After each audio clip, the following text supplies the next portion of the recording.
I've been having an affair with something, and you'll only notice them if you hang around me long enough, because they're kind of like a joke that lingers a little too long after the laugh.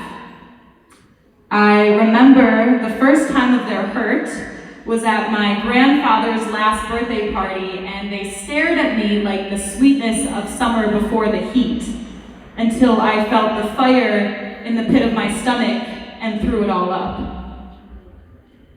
It happened again at Mimi's 5th grade birthday party with the cupcakes, and again at the cottage with the Twizzlers, and again in the Sahara Desert with the hand-picked dates.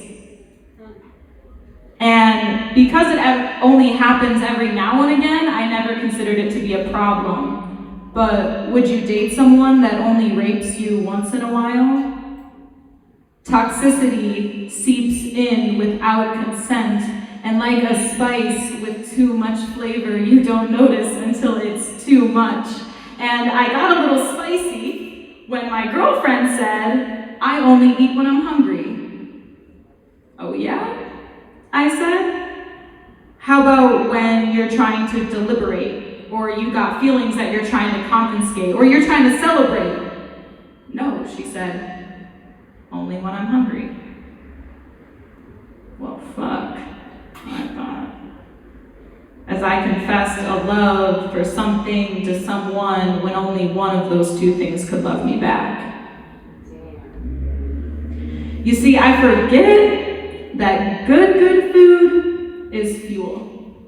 Not a tool to procrastinate feelings I can't hold, but a blessing to nourish my nature as a whole. And I forget that good food is grown in pots, not tubs, in soil, not sanctions, with dirt-filled hands rather than metal claws. And I forget that they want me to forget, because that is what feeds their fat wallets, much larger and greedier than I will ever be. And I forget that food is your lover too.